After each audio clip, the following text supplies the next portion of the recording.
शंकर, सचिव श्री सेतुरमन, आज ही इसी मंच पर पुरस्कृत हुए स्वामी तेजोमयानंद जी, श्री अमिताभ बच्चन जी, श्री सेम पेट्रोदा जी और इस गरिमामय समारोह में उपस्थित मेरे बहुत ही स्नेही भाइयों और बहनों, सबसे पहले तो मैं स्वामी जयेंद्र सरस्वती जी के श्री चरणों में अपना प्रणाम निवेदन करती हूं और उसके बाद जूरी के उन सदस्यों के प्रति कृतज्ञता ज्ञापित करती हूं जिन्होंने Swami Chandrashekhar Saraswati national eminence award के लिए मुझे चुना। मित्रों, राजनीतिक क्षेत्र में पुरस्कार तो अनेक मिले हैं, लेकिन आज का ये पुरस्कार स्वामी जी पुरस्कार नहीं, मेरे लिए आशीर्वाद है। साक्षात परमाचार्य जी का आशीर्वाद, साक्षात शंकर का आशीर्वाद। इसीलिए पुरस्कार मिलने पर प्रसन्नता होती है, पर आज अपने आप को धन्य महसूस कर रही हूं। ये आशीर्वाद प्राप्त करके मैं धन्य हुई। लेकिन इस पुरस्कार के साथ, आशीर्वाद के साथ बहुत महती जिम्मेदारी भी चली आई है, क्योंकि जब साइटेशन पढ़ी जा रही थी तो जिन गुणों का वाचन किया जा रहा था, ये जिम्मेदारी है कि जीवन भर उन गुणों पर खरी उतरूं और उसमें से एक भी चीज ऐसी न लगे कि जो कही गई थी लेकिन असत्य निकली। साइटेशन का वाचन संस्कृत में हुआ। शंकर जी, संस्कृत के प्रति आपकी निष्ठा और अनुराग देखकर मेरा मन बहुत प्रफुल्लित हुआ है, क्योंकि शायद कम लोगों को यहां यह मालूम हो कि संस्कृत विश्व की सबसे वैज्ञानिक भाषा है। सेम पेट्रोदा यहां बैठे हैं, वो साक्षी होंगे इस बात के कि जब दुनिया में टॉकिंग कंप्यूटर बनाने की बात चली तो प्रश्न उठा कि कौन सी भाषा उसके लिए चुनी जाए, क्योंकि कंप्यूटर का अपना कोई विवेक नहीं होता। जो आप बोलते हैं वही वो लिखता है और जो लिखा जाता दिया जाता है उसी को वो पढ़ता है। इसलिए भाषा व्याकरण की दृष्टि से भी वैज्ञानिक होनी चाहिए और ध्वनि की दृष्टि से भी। जो बोला जाए वही वो पढ़े।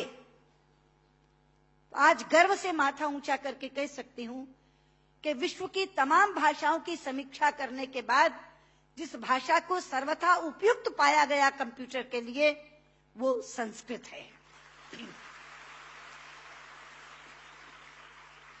क्योंकि जैसे अंग्रेजी में NO नो भी नो है और KNOW भी नो है। अब अगर आप कंप्यूटर को बोलें आई नो दिस, तो लिखेगा INO नो दिस, कोई अर्थ ही नहीं निकलेगा उसका। कहीं T साइलेंट हो जाता है तो कहीं E साइलेंट हो जाता है। बोलते हैं, लिखते हैं एंटरप्रेन्योर, बोलते हैं एंटरप्रेन्योर। वो विवेकहीन कंप्यूटर कैसे देखेगा इसको? लेकिन संस्कृत में जो बोला जाता है वही लिखा जाता है। यहां तक कि छोटी ई और छोटे ऊ की मात्रा की ध्वनियां भी अलग है। इति, यदि आपने छोटा बोला तो इति, लेकिन दही, बड़ी की मात्रा बोला तो दही। तो जो बोलेंगे वो लिखेगा, जो लिखेगा वही पढ़ेगा। लेकिन केवल ध्वनि की बात नहीं, मैं संस्कृत की वैज्ञानिकता के दो उदाहरण आपको देना चाहूंगी। संस्कृत में शब्दों का इतना अपार भंडार है मित्रों कि रचनाकार अपने व्यक्तित्व के अनुसार उसको चुन सकता है। एक प्रसंग है रामायण का कि जिस समय भगवान श्री राम लंकेश पर विजय प्राप्त करने के लिए लंका जाते हैं तो भगवान शंकर की आराधना करते हैं। वो स्तुति जिसमें करते हैं वो रामचरितमानस में रुद्राष्टकम के नाम से समाविष्ट किया गया है। रुद्राष्टकम के शब्द हैं, नमामि शमीशान निर्वाण रूपम विभुम व्यापकम ब्रह्म वेद स्वरूपम निजम निर्गुणम निर्विकल्पम निरीहम चिदाकाशमाकाशवासम भजे। लेकिन उसी समय श्री राम पर विजय प्राप्त करने के लिए रावण ने भी आराधना की थी, स्तुति की थी, और उसने अपना स्तोत्र स्वयं रचा था, जो शिव तांडव स्तोत्र के नाम से प्रसिद्ध है। शब्द हैं, डमट डमट डमट डमन निनाद वट डमर वयम चकार चंड तांडवम तनोतु रे शिव शिवम धगत धगत धगत जवल ललाट पट्ट पावके किशोर चंद्र शेखरे रति प्रतिक्षण मम धराधरेन्द्र नंदिनी विलास बंधु बंधुरा स्फुर दिगंत संतति प्रमोद मान मानसे। यहां बैठे किसी एक 5 वर्ष के बालक के सामने यदि मैं केवल ये 2 श्लोक रख दूं और ये कहूं कि बच्चा ये बताओ इसमें से कौन सा रावण ने रचा होगा और कौन सा राम ने पढ़ा होगा, तो बिना कुछ जाने वो कहेगा कि डमट डमट डमट डमन ये रावण का श्लोक होगा, क्योंकि शब्द उसके व्यक्तित्व से मेल खाते हैं। और नमामि शमीशान निर्वाण रूपम राम ने कहा होगा। यह है संस्कृत की वैज्ञानिकता। एक और उदाहरण देती हूं, आप हैरान हो जाएंगे। संस्कृत के एक रचनाकार हैं दंडी, उनका एक नाटक है 10 कुमार चरितम, जिसमें 10 राजकुमारों की कथा है अलग अलग। उसमें एक कथा आती है राजकुमार विश्रुत की। प्रसंग है कि वो आखेट के लिए शिकार करने के लिए जंगल में जाता है। एक तीर आकर उनके होंठ पर लगता है और उनका निचला होंठ कट जाता है। मित्रों, इस प्रसंग के घटने के बाद कथा अनेक पन्नों में चलती है। कितने ही संवाद विश्रुत बोलता है, लेकिन दंडी ने पूरे संवादों में कहीं भी ओष्ठांग का प्रयोग विश्रुत से नहीं करवाया है। ओष्ठांग क्या है? पूरा अल्फाबेट हिंदी का जो पवर्ग है वो ओष्ठांग है। प फ ब फ म। प फ ब फ म दोनों होंठ मिलाकर बोले जा सकते हैं। अगर दोनों होंठ में से एक होंठ नहीं है तो आप प नहीं बोल सकते, ब नहीं बोल सकते, भ नहीं बोल सकते, म नहीं बोल सकते। ये पवर्ग ओष्ठांग है। तो अगर उसका एक होंठ कट गया तो उसने पवर्ग का उच्चारण कैसे किया, ये कोई भी प्रश्न कर सकता था रचनाकार से। इसलिए अनेक संवादों में कहीं भी ओष्ठांग का प्रयोग नहीं है। यह है संस्कृत की वैज्ञानिकता। लेकिन लोग आजकल कहते हैं कि संस्कृत तो बोलचाल की भाषा नहीं बन सकती, संस्कृत कभी जनभाषा नहीं रही। शायद इससे बड़ी अज्ञानता की बात कोई दूसरी नहीं हो सकती। संस्कृत जनभाषा रही है। छोटे लोग, अनपढ़ लोग, बिना विद्यालय में गए लोग संस्कृत बोलते रहे हैं। राजा भोज के काल में एक प्रसंग आता है कि राजा भोज एक बार अपने प्रजा का हालचाल जानने के लिए जंगल से जा रहे थे। सामने से एक लकड़हारा आ रहा था। उसने लकड़ियां काटकर अपने सिर पर रखी हुई थी, पसीनों पसीन था। राजा ने लकड़हारे को देखा तो तब संस्कृत में ही बातचीत होती थी, संस्कृत ही जनभाषा थी। तो राजा ने लकड़हारे से कहा, किमते भारम बाधती, क्या ये भार तुम्हें कष्ट पहुंचा रहा है? लेकिन बाध शब्द जो है मित्रों, वो धातु है जो परस्मयी पदी नहीं चलती, आत्मनेपदी चलती है। संस्कृत में 2 तरह की धातुएं हैं। परस्मयी पदी चलती है बाधती, बाधता, बाधंती, और आत्मनेपदी चलती है बाधते, बाधेते, बाधनते। बाध शब्द जो है वो आत्मनेपदी में है। तो लकड़हारा जवाब क्या देता है?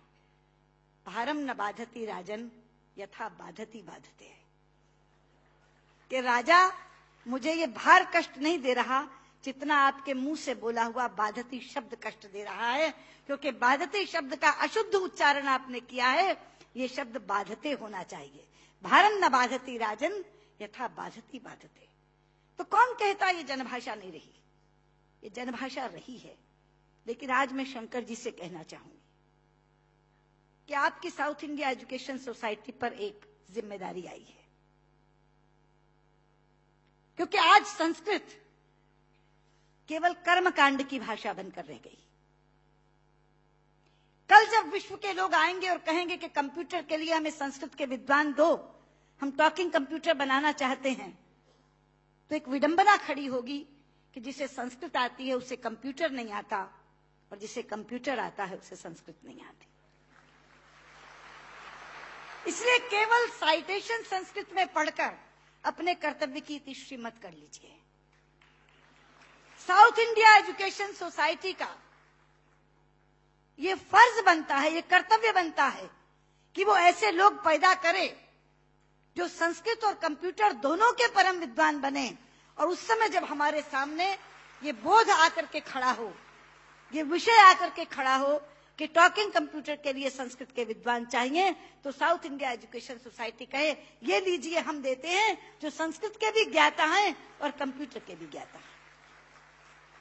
क्योंकि अथाह भंडार भरा पड़ा है हमारे ज्ञान का, हमारे शास्त्र, हमारे उपनिषद, हमारे ग्रंथ, और उन ग्रंथों की सोच लोगों तक पहुंची नहीं। आज अभी शंकर जी अपने प्रारंभिक वक्तव्य में कह रहे थे उदार चरिता नाम वसुधैव कुटुंबकम।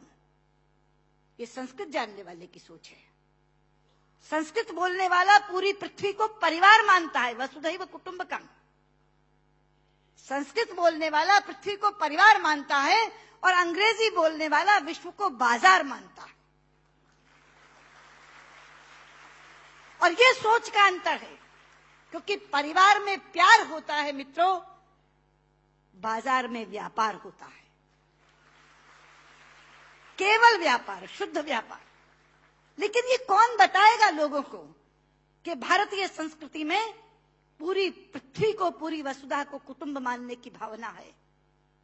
सर्वे भवन्तु सुखिनः, हम तो सर्व की बात करते हैं, सर्वे सन्तु निरामया, सर्वे भद्राणि पश्यन्तु मा कश्चित् दुर्भाग् भवेत्। सर्व के कल्याण की कामना किसने की है? लोग अपनी अपनी बात करते हैं, लेकिन ये है वो भारतीय संस्कृति जो सर्व के कल्याण की कामना करती है। इसलिए बहुत ज्यादा आवश्यक है कि ये ज्ञान जो छिपा पड़ा है पुस्तकों में, केवल इस कारण नहीं पहुंच पा रहा कि ऐसी भाषा में है जो भाषा मृतप्राय होती जा रही है, जो भाषा केवल मंत्रोच्चार की भाषा बन गई है कि विवाह पद्धति करानी है, जन्म मरण कराना है तो पंडित जी को बुला लो, वो भी अपना आधा अशुद्ध और आधा शुद्ध बोल के चले जाते हैं, क्योंकि उनको भी कोई टोकने वाला नहीं, उनको भी कोई कहने वाला नहीं कि आप क्या कर रहे हैं। इसलिए साउथ इंडिया एजुकेशन सोसाइटी पर यह जिम्मेदारी आई है, आप इस काम को करें। और मैंने अभी जब आप बैठे थे तो मैंने आपसे कहा था कि जो 2.5 लाख का पुरस्कार आपने मुझे दिया है मैं आपको वापस करती हूं, आप इसी पुण्य कार्य में आप उसका इस्तेमाल करें, और ये काम आप जरूर करेंगे। मुझे लगता है तभी मेरा यहाँ आना सार्थक होगा। बहुत बहुत धन्यवाद।